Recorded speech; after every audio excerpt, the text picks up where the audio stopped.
నమస్కారం. సుఖీభవకు స్వాగతం. ఆలస్యం అమృతం విషం అనే నానుడి మనకు తెలిసిందే. పక్షవాతం విషయంలో ఇది 100కి 100 పాళ్లు వర్తిస్తుంది. కాలం గడుస్తున్న కొద్దీ, చికిత్స ఆలస్యం అవుతున్న కొద్దీ మెదడులో కణాలు చనిపోతూ వస్తాయి. దీంతో కాళ్ళు చేతులు పడిపోవటం, మూతి వంకరపోవటం, కదలికలు కట్టుబడిపోవటం వంటి దురావస్థలు ఎదురవుతాయి. పక్షవాతం తీవ్రత ఎక్కువగా ఉంటే కొన్నిసార్లు ప్రాణాలకు ముప్పు పొంచి ఉంటుంది. అందుకే పక్షవాతం విషయంలో ప్రతి క్షణం, ప్రతి నిమిషం కీలకమే. పక్షవాతం తాలూకు సంకేతాలు కనిపిస్తున్నప్పుడు ఆలస్యం చేయకుండా వెంటనే ఆసుపత్రికి చేరుకోగలిగితే చాలు. అత్యవసర వైద్యాన్ని అందించడం ద్వారా పక్షవాతం ప్రభావాన్ని చాలా వరకు తగ్గించవచ్చని చెబుతారు డాక్టర్లు. పక్షవాతం గురించిన పూర్తి వివరాలు ఇప్పుడు తెలుసుకుందాం.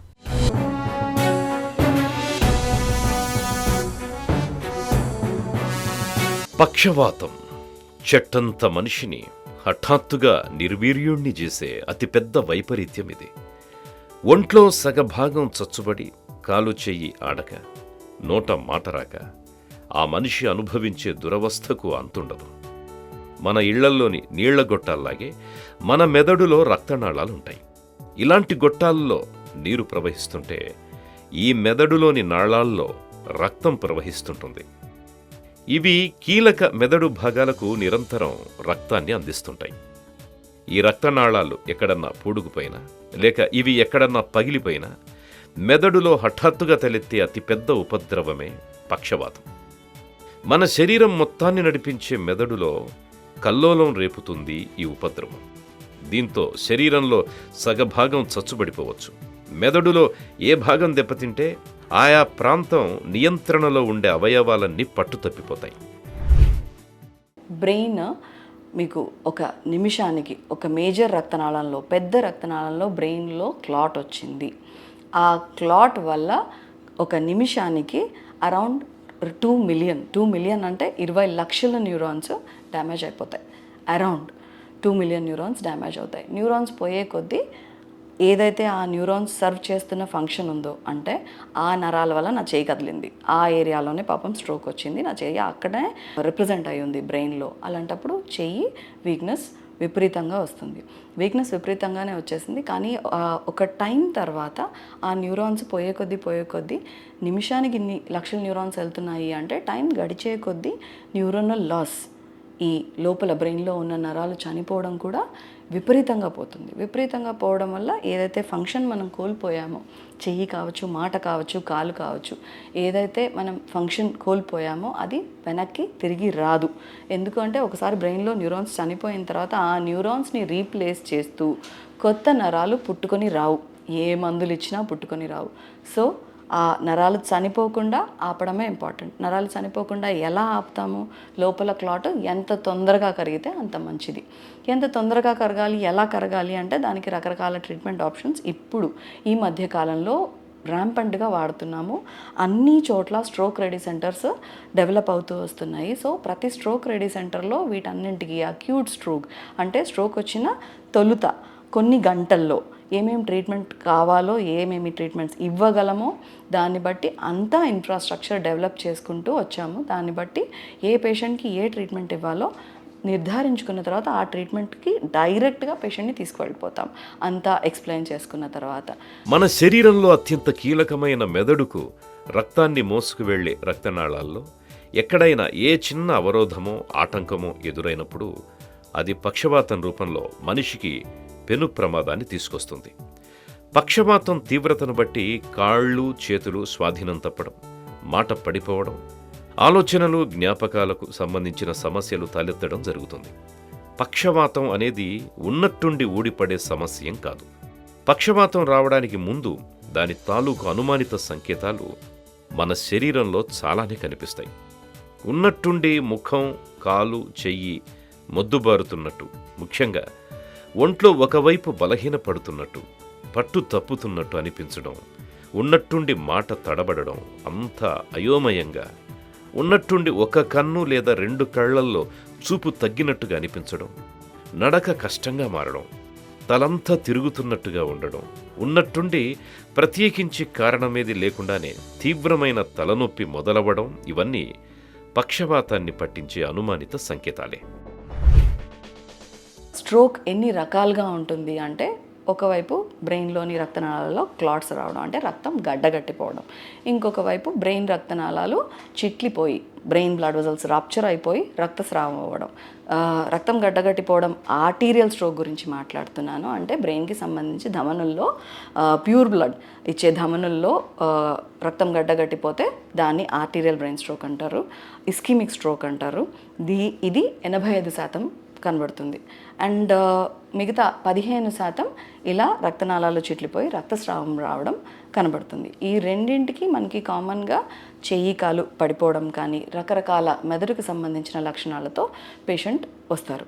హార్ట్ అటాక్కి ఏదైతే రిస్క్ ఫ్యాక్టర్స్ ఉన్నాయో బ్రెయిన్ అటాక్కి అవే రిస్క్ ఫ్యాక్టర్స్ ఉంటాయి. లైక్ షుగరు కొన్ని సంవత్సరాలుగా ఉంది, కంట్రోల్లో సరిగ్గా లేదు. బీపీ సంవత్సరాలలో ఉంది. దాని తర్వాత ఊబకాయం, ఆల్కహాల్ ఎక్కువ తీసుకుంటున్నారు, విపరీతంగా స్మోక్ చేస్తున్నారు, ఫిజికల్ యాక్టివిటీ అస్సలు లేదు, అసలు ఎక్సర్సైజ్ అనేదే లేదు. ఇలాంటి వాళ్ళందరికీ లేదు, డైట్ విపరీతంగా జంక్ తింటున్నారు, ఫాస్ట్ ఫుడ్స్ తింటున్నారు, విపరీతంగా నాన్ వెజిటేరియన్ తింటున్నారు. ఇలాంటివి ఏమైనా ఉన్నాయంటే ఇవన్నీ రిస్క్ ఫ్యాక్టర్సే. ఇవన్నీ కొన్ని అవాయిడబుల్. వయసు పెరిగే కొద్దీ స్ట్రోక్ రిస్క్ పెరుగుతుంది, అది ఎలాగో అవాయిడ్ చేయలేము, వయసు ఎలాగో పెరుగుతుంది. మిగతా అవన్నీ ఏవైతే అవాయిడ్ చేయగలుగుతామో అవన్నీ అవాయిడ్ చేయాలి. నిద్రలేమి ఇప్పుడిప్పుడు మేము బాగా చూస్తుంది ఏంటంటే నిద్రలేమి. స్లీప్ కరెక్ట్గా ఒక అడల్ట్కి 7 to 8 hours రోజుకి ఖచ్చితంగా స్లీప్ అవసరం. కొంతమంది నా పేషెంట్సే ఉన్నారు 20 గంటలు పనిచేస్తారు, 20 hours ఆన్ స్క్రీన్. సో మిగతా 4 గంటలు పడుకుంటారు. స్లీప్ లేకపోతే కూడా స్ట్రోక్ రిస్క్ పెరిగిపోతుంది. లేదు, రాత్రిపూట విపరీతంగా గురక పడుతున్నాము, పొద్దున అంతా మేము పేపర్ చదువుతుంటే కూడా నిద్ర వచ్చేస్తుంది, కార్ డ్రైవ్ చేస్తున్నప్పుడు కూడా నిద్ర వస్తుంది. స్లీప్ యాప్నియా అంటే నిద్రలో కాస్త గురక ఎక్కువ అవుతుంది. గురక అంటే ఈ కండలు సవ్యంగా పనిచేయట్లేదు కాబట్టి ఆక్సిజన్ కావాల్సినంత అందట్లేదు, దానివల్ల ఆటోమేటిక్గా స్ట్రోక్ రిస్క్ పెరిగిపోతుంది. స్లీప్ యాప్నియా సిండ్రోమ్స్లో కూడా స్ట్రోక్ రిస్క్ పెరుగుతుంది. ఇవి కాకుండా వేరే కారణాలు, ఫ్యామిలీలో స్ట్రోక్ రన్ అవుతుంది, జెనెటిక్ రిస్క్ ఫ్యాక్టర్స్, జన్యుపరంగా రకరకాల జీన్స్, ఈ జీన్ ఉంటే స్ట్రోక్ వచ్చేస్తుంది అన్నట్లు పెద్ద డెఫినెటివ్ జీన్స్ లేవు.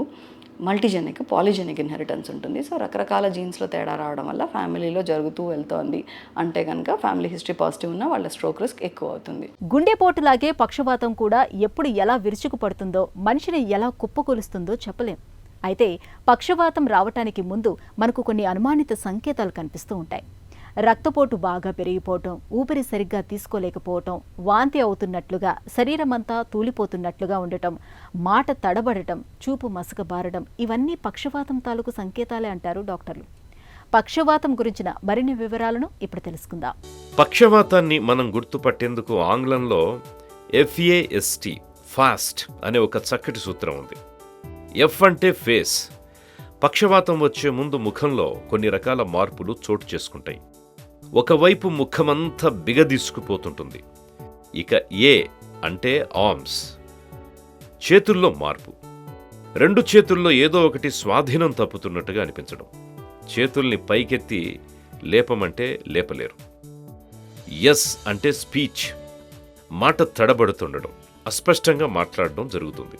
ఇక చివరగా టీ అంటే టైం. ముఖంలో, చేతుల్లో, మాటల్లో ఇందాక మనం చెప్పుకున్న లక్షణాల్లో ఏ ఒక్కటి కనిపిస్తున్నా ఆలస్యం చేయకుండా వెంటనే సదరు వ్యక్తిని ఆసుపత్రికి తీసుకెళ్ళాలి. పక్షవాతం తాలూకు సమస్యల తీవ్రతను తగ్గించుకోవడానికి, అసలు పక్షవాతం ప్రభావం ఏమాత్రం లేకుండా బయటపడడానికి సాధ్యమైనంత త్వరగా, అంటే పక్షవాతం ఆనవాళ్లు మొదలైన 4-5 గంటల్లోగా ఆసుపత్రిని చేరుకొని వైద్య సాయం పొందాలి. తొలి గంటలోపే ఆసుపత్రికి చేరుకోగలిగితే మరీ మేలు. ఈ గోల్డెన్ అవర్లో వైద్య సాయం అందితే పక్షవాతం ప్రభావాన్ని చాలా వరకు తగ్గించవచ్చని చెబుతారు డాక్టర్లు. గోల్డెన్ అవర్ అంటే తొలుత 4.5 గంటలు. ఈ లక్షణాలు గమనించిన తర్వాత 4.5 గంటలు. బ్రెయిన్ అటాక్స్ అన్నీ కూడా, అంటే బ్రెయిన్ స్ట్రోక్స్ అన్నీ కూడా సడన్గా వస్తాయి.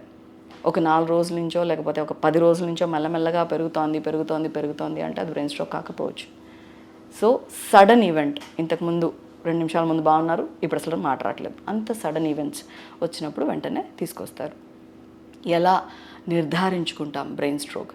ఎలా నిర్ధారించుకుంటాము అంటే స్కాన్స్ ఉంటాయి. ఫస్ట్ వచ్చిన వెంటనే any stroke ready center first CT scan, మహా అయితే అంతగా అవసరమైతే ఎంఆర్ఐ, సిటీతో కూడా మేము నిర్ధారించుకోగలుగుతాం. సిటీ సెంటర్ ఉంది, సిటీ చేసుకున్నా కూడా తెలిసిపోతుంది. మోస్ట్ ఆఫ్ ద కేసెస్ సిటీతోనే ట్రీట్మెంట్ ఎత్తుకుంటాం, acute stroke treatment. So CT or at least చాలా అవసరం ఉంది, పూర్తిగా కంక్లూడ్ చేయలేకపోతున్నాము, స్ట్రోక్ మిమిక్ లాగా ఉంది అనుకున్నప్పుడు అవసరమైతే ఎంఆర్ఐ. స్ట్రోక్ మిమిక్స్కి కూడా కొన్నిసార్లు అక్యూట్ స్ట్రోక్ ట్రీట్మెంట్స్ ఇచ్చేస్తాం కూడా.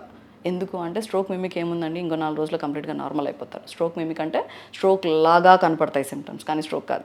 ఇంకో 4 రోజుల్లో నార్మల్ అవుతారు. బట్ స్ట్రోక్స్ అలా కాదు, టైం పోయిందంటే పోయింది. ఈ ట్రీట్మెంట్ మీరు ఇప్పుడు వచ్చారు, నేను ఇప్పుడు నాకు డౌట్ ఉంది, నేను ఇంకో 4 గంటల తర్వాత మళ్ళీ ఇంకొక స్కాన్ చేసుకొని అప్పుడు చేస్తాను అంటే అప్పుడు పెద్ద ఉపయోగం ఉండదు, ఇవ్వడానికి కుదరదు కూడా. ఒక టైం తర్వాత మేము ఈ ట్రీట్మెంట్ ఇవ్వలేం. సో ఆ టైం లోపల మీరు వస్తే స్కాన్స్ ఉంటాయి, స్కాన్ చేసుకొని సిటీ కానీ ఎంఆర్ కానీ చేసుకొని యాంజియో ఒకటి, సిటీ యాంజియో ఎస్పెషల్లీ ఇక్కడి నుంచి పై వరకు అదే సిట్టింగ్లో కుదిరితే once for all city brain scan plus angio, city based technique, సిటీలోనే యాంజియో అయిపోతుంది. తీసుకొని ఏ రక్తనాళం బ్లాక్ అయింది, పెద్ద రక్తనాళమా చిన్న రక్తనాళమా, మెదడులో ఎంత భాగం స్ట్రోక్ వల్ల డ్యామేజ్ అయింది, ఆ స్ట్రోక్ వల్ల డ్యామేజ్ అయిన ఏరియా, ఎక్స్టెంట్ ఆఫ్ ఇన్ఫాక్షన్ని బట్టి మనిషి వయసు ఎంత, అంతకుముందు మందులు ఏమి వేసుకుంటున్నారు, బ్లడ్లో ఏమైనా తేడాలు ఉన్నాయా, షుగర్స్ బీపీస్ కావాల్సినంత లెవెల్లో ఉన్నాయా, ఇవన్నీ చూసుకొని కాన్షియస్నెస్, దీనికి ఒక అసెస్మెంటే ఉంటుంది. కొన్నేమో చెక్ లిస్ట్, ఇవన్నీ ఉండకపోతేనే మేము ఈ ట్రీట్మెంట్ ఇవ్వగలుగుతాము అన్నట్లు. కొన్నిసార్లు డైరెక్ట్గా ఇంజెక్షన్ ఇవ్వగలిగితే ఇంజెక్షన్తో ఎత్తుకుంటాం, ఇంజెక్షన్ ఇవ్వలేని కేసెస్ ఉంటాయి. ఇంజెక్షన్ ఇవ్వలేని కేసెస్ ఉండి రక్తనాళం కనుక పెద్ద రక్తనాళం బ్లాక్ అయి ఉంటే ఆ క్లాట్ ఏదైతే గడ్డ ఉన్నదో అక్కడ దాకా ఒక చిన్న ప్రొసీజర్తో వెళ్ళి ఆ క్లాట్ని రిట్రీవ్ చేసేస్తాం. అంటే క్లాట్ బయటకు తీసేస్తాం. 6 గంటలకి వచ్చి తీసుకొచ్చారు, టైం దాటిపోయింది, ఎలిజిబుల్ క్యాండిడేట్ కాదు, ఆ ప్రొసీజర్ చేయలేకపోవచ్చు. ఒకవేళ ఏదైనా నిజంగా ఆ టైంకి కూడా రక్తనాళం పెద్ద రక్తనాళం క్లాట్ కనబడుతోంది, సాల్వేజబుల్ టిష్యూ అని నేను ఏదైతే చెప్పానో, కాపాడగలిగే టిష్యూ ఏదైతే ఇంకా ఇన్వాల్వ్ కాని టిష్యూ చాలా ఎక్కువ ఉంటే ఆ టైం అప్పుడు కూడా ఓ చిన్న క్లాట్ ఎక్కడైతే కనబడుతుందో ఆ క్లాట్ని రిట్రీవ్ చేయొచ్చు. వీటన్నింటికీ టైం లైన్స్ ఉంటాయి, ఈ టైం ప్రకారమే చేయాలి. ఇది ఎవిడెన్స్ బేస్డ్. పక్షవాతం ప్రధానంగా 2 రకాలుగా వస్తుంటుంది. మెదడులోని రక్తనాళాల్లో ఎక్కడన్నా పూడిక ఏర్పడి రక్త సరఫరా నిలిచిపోవడంతో మెదడులోని కొంత ప్రాంతానికి రక్తం సరఫరా అవ్వదు. దీన్నే ఇస్కెమిక్ స్ట్రోక్ అంటారు. ఇక రక్తపోటు పెరగడం వల్ల గాని, లేకపోతే రక్తనాళాల గోడల్లో ఇతరత్ర సమస్యలు తలెత్తడం వల్ల గాని మెదడులోని రక్తనాళం ఎక్కడైనా చిట్లినప్పుడు అక్కడ రక్తం గడ్డగడుతుంది. దీన్నే హెమరేజిక్ స్ట్రోక్ అంటారు. ఇస్కెమిక్ స్ట్రోక్ విషయంలో రక్తనాళాల్లో పూడికల్ని కరిగించేందుకు మందుల్నిస్తూ మెదడుకు సాధ్యమైనంత త్వరగా రక్త సరఫరాను పునరుద్ధరించాల్సి ఉంటుంది. ఇక 2వ తరహా పక్షవాతం హెమరేజిక్ స్ట్రోక్ విషయంలో రక్తపు గడ్డల్ని కరిగించే మందులు కాకుండా ఇతరత్ర వేరే తరహా మందులతో చికిత్స చేయాల్సి ఉంటుంది. అవసరమైతే ఆపరేషన్ కూడా చేయాల్సి వస్తుంది. పక్షవాతం విషయంలో తొలి 4-5 గంటలు చాలా కీలకమని, ఈ గోల్డెన్ అవర్స్లో వైద్య సాయం అందితే పక్షవాతం ప్రభావాన్ని చాలా వరకు తగ్గించవచ్చని చెబుతారు డాక్టర్లు. అక్యూట్ స్ట్రోక్ మేనేజ్మెంట్ ఒక్కసారి అంటే ఎవరెవరు చేస్తారు, స్ట్రోక్ రెడీ సెంటర్ అంటే ఏంటి అంటే న్యూరాలజిస్ట్ ఫస్ట్. మీకు 1 person whose indispensable in a stroke team అంటే నంబర్ 1 న్యూరాలజిస్ట్. అంటే న్యూరాలజిస్ట్ చూసుకున్న తర్వాత అవసరాన్ని బట్టి మీకు ఇంజెక్షన్స్ అవన్నీ ట్రీట్మెంట్ అంతా మేమే చూస్తాం. ఒకవేళ ఈ క్లాట్ రిట్రీవల్ ప్రాసెస్ అనుకుంటున్నాము, క్యాండిడేట్ క్లాట్ రిట్రీవల్కి ఆ గడ్డ వెనక్కి తీసేదానికి మిగతా ఇంజెక్షన్స్ ఇచ్చిన తర్వాత చేయొచ్చు. ఆ టైం దాటిపోతే అది ఇంజెక్షన్ ఇవ్వకుండా కూడా దీనికి చేయాల్సిన అవసరం పడవచ్చు. అలాంటప్పుడు ఇంటర్వెన్షనిస్ట్ కూడా ఉంటారు. ఇంటర్వెన్షనిస్ట్తో పాటు ఒకవేళ ఇది విపరీతంగా స్ట్రోక్ ప్రోగ్రెస్ అయిపోయినప్పుడు విపరీతంగా బ్రెయిన్ డ్యామేజ్ అయింది. బ్రెయిన్ డ్యామేజ్ అయినప్పుడు బ్రెయిన్ చుట్టూతా ఆ డ్యామేజ్ ఏరియా చుట్టూతా వాపు వస్తుంది. వాపు వచ్చినప్పుడు ప్రెషర్ పెరిగిపోతుంది. ప్రెషర్ పెరిగిపోవడం వల్ల అదే ప్రెషరు ఒకవైపు బ్రెయిన్ నుంచి అవతల భాగం ద అదర్ హాఫ్ బ్రెయిన్ మీదకి విపరీతంగా తోసేయడం ఉంటుంది. లేదు ఆ ప్రెషర్ కింద భాగం బ్రెయిన్ మీదకి పడవచ్చు. ఈ వెనకల కింద భాగం బ్రెయిన్ స్టెమ్ అంటాం. ఇది ఎందుకు అవసరం? మనిషి బతుకుండడానికి అవసరం. మనకి బీపీఓ లేకపోతే హార్ట్ కొట్టుకోవడమో, ఊపిరాడడము, కాన్షియస్ ఉండడము, టెంపరేచర్, బాడీకి ఒక టెంపరేచర్ అవసరం. ప్రతి పనికి, బాడీలో జరిగే ప్రతి పనికి ఒక ఉష్ణోగ్రత, బాడీకి టెంపరేచర్ ఉంటుంది. వాటన్నింటికి సెంటర్స్ బ్రెయిన్ స్టెమ్లో ఉంటాయి. సో బ్రెయిన్ స్టెమ్ మీద ప్రెషర్ పెరిగిపోతే ఆటోమేటిక్గా మనిషి ప్రాణానికి ప్రమాదం, ఏ ఆర్గన్ పనిచేయదు. కాబట్టి ప్రెషర్ ఎఫెక్ట్ ట్రాన్స్మిట్ అవ్వకుండా బ్రెయిన్ స్టెమ్ దాకా పడకుండా చూసుకోవాలి. అలాంటప్పుడు ఏం చేస్తాము, ఒక ఎక్స్ట్రా స్పేస్ క్రియేట్ చేస్తాం. స్కల్ అనేది పుర్ర ఎముక, ఎక్స్ట్రా స్పేస్ ఏమి ఉండదు. ఆటోమేటిక్గా పుర్ర లోపల బ్రెయినే ఉంటుంది, పెద్ద స్పేస్ ఉండదు ఈ ప్రెషర్ని అకామిడేట్ చేయడానికి. అలాంటప్పుడు ఒక ఎక్స్ట్రా స్పేస్ ఎలా క్రియేట్ చేస్తాం, ఒక బోన్ ఫ్లాప్ తీసేస్తాం. బోన్ ఫ్లాప్ తీసేస్తే ఎక్స్ట్రా మనకు స్పేస్ క్రియేట్ అవుతుంది. ఇక్కడ ప్రెషర్ ఎక్కువ ఉంది, ఆటోమేటిక్గా బ్రెయిన్ ప్రెషర్ బయటికి చొచ్చుకొస్తుంది, కింద భాగం బ్రెయిన్ మీద పడకుండా. దీనికి సర్జన్ హెల్ప్ తీసుకుంటాం. న్యూరో సర్జన్ కూడా స్ట్రోక్ టీంలో భాగమే. ఒక్కసారి అక్యూట్ స్ట్రోక్ మేనేజ్మెంట్ అయిన తర్వాత అడ్మిషన్, దాని తర్వాత మిగతా ప్రాసెస్ అంతా కూడా ప్యారలల్గా జరుగుతూ పోతుంది. ఈ ట్రీట్మెంట్తో పాటు తన బీపీ, షుగర్, టెంపరేచర్స్ ఇవన్నీ కంట్రోల్లోకి తీసుకోవాల్సి వస్తుంది. వాటన్నింటికి టార్గెట్స్ ఉంటాయి. దాంతో పాటు ట్యాబ్లెట్స్ రూపంలో బ్లడ్ థిన్నర్స్ యాడ్ అవుతాయి. బ్లడ్ థిన్నర్స్, దానికి కావాల్సిన మేనేజ్మెంట్ ఒకసారి మేము మెల్లమెల్లగా తగ్గించుకుంటూ వస్తాం. ఫిజియోథెరపీ ఎప్పుడు స్టార్ట్ చేస్తాం, ఫిజియోథెరపీ అసలు ఇన్ హాస్పిటల్లోనే స్టార్ట్ అవుతుంది. ఎప్పుడు స్టార్ట్ చేయగలమో, ఎప్పుడు మాకు అన్నీ స్టెబిలైజ్ అయిపోయినాయి, బీపీ బాగుంది, కంట్రోల్లో ఉంది, మాకు అన్ని థింగ్స్ అండర్ కంట్రోల్, ఎంత ఎర్లీగా ఫిజియోథెరపీ స్టార్ట్ అవుతే అంత మంచిది. సో చెయ్యి కాలు వీక్ ఉన్నది, బ్యాలెన్స్ సరిగ్గా లేదు, మాట సరిగ్గా రావట్లేదు, మింగడానికి కుదరట్లేదు, ఇవన్నీ ఫిజియోథెరపీ, స్పీచ్ థెరపీ, స్వాలోయింగ్ కోసం డిస్ఫేజియా స్క్రీనింగ్, అది అంతా కూడా కుదిరితే హాస్పిటల్లోనే చేస్తాం. పక్షవాతానికి సకాలంలో సరైన వైద్యం తీసుకోవటం చాలా అవసరం. ముఖ్యంగా పక్షవాతం వచ్చిన తొలి గంటను అమూల్యమైందిగా చెప్పుకోవాలి. ఈ గోల్డెన్ అవర్లో ఆసుపత్రికి చేరుకొని వైద్యం పొందగలిగితే పక్షవాతం తాలూకు దుష్ఫలితాలని పూర్తిగా నివారించుకోవచ్చు. అయితే పక్షవాతానికి చికిత్సతో పాటు రీహాబిలిటేషన్ కూడా ముఖ్యమే. పక్షవాతానికి చికిత్స, రీహాబిలిటేషన్ గురించిన పూర్తి వివరాల్ని ఇప్పుడు తెలుసుకుందాం. పక్షవాతం మొదలైన తర్వాత ప్రతి నిమిషము ప్రధానమే. ఎంత త్వరగా ఆసుపత్రికి వెళితే ఫలితం అంత బాగుంటుంది. ఆసుపత్రికి వెళ్లగానే మెదడుకు సిటీ స్కాన్ చేసి చూస్తారు. రక్తనాళాల్లో పూడిక వల్లే రక్త సరఫరా నిలిచిపోయి పక్షవాతం వచ్చినట్లు తేలితే ఆ పూడిక కరిగిపోయేందుకు వెంటనే tissue activator plasminogen injection TPN ఇస్తారు. దీన్ని పక్షవాతం లక్షణాలు కనిపించిన 3 గంటల్లోపు ఇవ్వాల్సి ఉంటుంది. 3 గంటల్లోపు TPA చికిత్స మొదలు పెట్టేస్తే పేషెంట్ త్వరగా కోలుకునే అవకాశం ఉంది. పేషెంట్ని ఆలస్యంగా ఆసుపత్రికి తీసుకొచ్చినప్పుడు CT యాంజియోగ్రామ్లో పూడికను చూస్తూ నేరుగా పూడికున్న చోటే మందుల్ని వదులుతారు. దీంతో పూడికలు చాలా వరకు కరిగిపోతాయి. ఒకవేళ అది విఫలమైతే MERCI లేదా పెనంబ్రా వంటి సున్నితమైన పరికరాలతో రక్తనాళాల్లోని పూడికను బయటకు తీస్తారు. దీంతో మెదడులో మళ్లీ రక్త సరఫరా ఆరంభమవుతుంది. స్ట్రోక్ ఏమన్నా అవాయిడ్ చేయగలుగుతామా, ఏమన్నా జాగ్రత్తలు తీసుకుంటే స్ట్రోక్ని ఆపగలుగుతామా అంటే, విపరీతంగా స్క్రీన్ టైము, నిద్ర, రాత్రి నిద్రపోతున్నప్పుడు ఇలా గురక వస్తుంది అంటే దానికి సంబంధించి ట్రీట్మెంట్ ఆప్షన్స్, బీపీ, షుగర్ కంట్రోల్లో ఉంచుకోవడం, బాడీ వెయిట్ కంట్రోల్లో ఉంచుకోవడం, డైట్ చాలా ఇంపార్టెంట్. ఏంటంటే మామూలుగా చెప్పేది మెడిటరేనియన్ డైట్ అని చెప్తాం. అంటే ఫ్రూట్స్, వెజిటబుల్స్, పాలు, ఎగ్ మీ డైట్లో ఒక భాగం అయిపోవాలి. ప్లస్ నాన్ వెజిటేరియన్ తీసుకుంటున్నారు అంటే fish is our number 1. Fish మీరు వారానికి 2 సర్వింగ్స్ తీసుకున్నా కూడా okay. Chicken once in while say వారానికో 10 రోజులకో 2 వారాలకో ఒకసారి. అవాయిడ్ చేస్తే ఇది మంచిది అని చెప్పుకునేది మటన్ అండ్ రెస్ట్. మిగతావన్నీ కూడా అవాయిడ్ చేసుకుంటేనే మంచిది. ఎప్పుడో ఒకసారి తీసుకుంటామంటే ఏం అభ్యంతరం లేదు, కానీ అవి తరచుగా తీసుకోవడం. నేను రోజు నాన్ వెజిటేరియన్ తింటున్నాను, చాలా పేషెంట్స్ ఉన్నారు నాకు, రోజు నాన్ వెజిటేరియన్ తీసుకుంటున్నాము, అలా కుదరదు.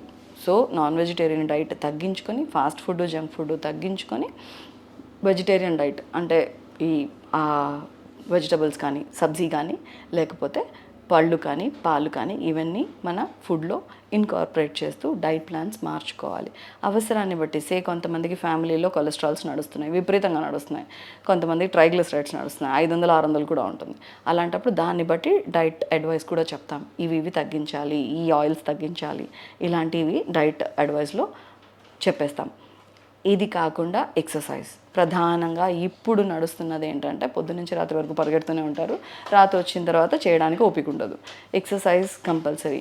లేదు ఇంట్లో చేసుకునే వాళ్ళు, ఫిమేల్ హౌస్ వైఫ్స్ ఉన్నారు, మేము పొద్దునుంచి రాత్రి వరకు ఇంటి పని చేస్తున్నాం. ఇంటి పని ఎప్పుడూ కూడా స్ట్రెస్సే బాడీకి, ఎక్సర్సైజ్ అవ్వదు. ఎక్సర్సైజ్ అంటే మనం ఇంటి పని చేతులతో చివరి భాగాల్లో ఈ డిస్టల్ యాక్రిల్ వీటితో చేస్తాం. మనం అన్నీ కావాల్సిన అన్ని భాగాలు అన్ని మజిల్స్ యాక్టివ్ ఉండవు. సో మన మీద స్ట్రెయిన్ అవ్వడం తప్ప అది ఇంటి పని ఎక్సర్సైజ్ కాదు. కాబట్టి ఎక్సర్సైజ్ సపరేట్గా చేయాలి. చేయగలిగింది ఈజియెస్ట్ నడవడం. రోజుకు ఒక అరగంట నడిచినా చాలు. 5 times a week తీసుకున్నా సరిపోతుంది. ఈ మాత్రం చేయగలిగితే ఒక హాఫ్ అన్ అవర్ సరిపోతుంది. డ్రగ్ యూసేజ్ వల్ల కూడా స్ట్రోక్స్ వస్తున్నాయి. కాబట్టి ఈ ఆల్కహాల్, స్మోక్, డ్రగ్ యూసేజ్ ఇవన్నీ పక్కన పెట్టేయాలి. ఇవన్నీ చూసుకుంటూ వచ్చి మేము పెట్టిన మందులు యాజ్ ఇట్ ఈస్ ఫాలోఅప్లో ఉండి మందులన్నీ రెగ్యులర్గా తీసుకుంటే మీకు నెక్స్ట్ స్ట్రోక్ వచ్చే అవకాశం చాలా తగ్గించవచ్చు. పక్షవాతం విషయంలో నివారణే మేలైన సూత్రం. నిత్య జీవితంలో కొన్ని చిన్న చిన్న విషయాల్లో శ్రద్ధ తీసుకుంటే పక్షవాతాన్ని తేలిగ్గా నివారించుకోవచ్చు. హై బీపీ, షుగర్, కొలెస్ట్రాల్ వంటి వాటిని ఖచ్చితంగా అదుపులో పెట్టుకోవాలి. పొగ, మద్యం వంటి చెడు వ్యసనాలకు దూరంగా ఉండాలి. ఉప్పును మితంగా తీసుకోవాలి. నిత్యం తగినంత శారీరక శ్రమను కల్పించుకోవాలి. గుండెకు సంబంధించిన ప్రతి చిన్న సమస్య పక్షవాతానికి దారితీసే అవకాశాన్ని కల్పిస్తుంది. కాబట్టి గుండె సమస్యల విషయంలో నిర్లక్ష్యం చేయకుండా తగిన వైద్య సాయం తీసుకోవాలి. రోజు తక్కువ డోసులో ఆస్పిరిన్ మాత్ర తీసుకుంటే మళ్లీ పక్షవాతం వచ్చే అవకాశం బాగా తగ్గిపోతుంది. ఒంట్లో నీటి శాతం తగ్గడం, బొజ్జ పెరగడం, నిద్రలో శ్వాస ఇబ్బందులు తలెత్తడం ఇవన్నీ పక్షవాతాన్ని తెచ్చిపెట్టే ప్రేరేపకాలు. వీటిపై ఓ కన్నేసుంచాలి. పక్షవాతానికి నివారణే చికిత్స. పక్షవాతం వచ్చినా సరే తొలి 4-5 గంటల్లో తగిన వైద్యం పొందగలిగితే చాలు. పక్షవాతం దుష్ప్రభావాల్ని చాలా వరకు నివారించుకోవచ్చు. కాళ్ళు చేతుల్ని చచ్చుబడేలా చేసి నోటి మాటను కట్టిపడేసే అతిపెద్ద వైపరీత్యం పక్షవాతానికి అవగాహనే అసలైన మందు.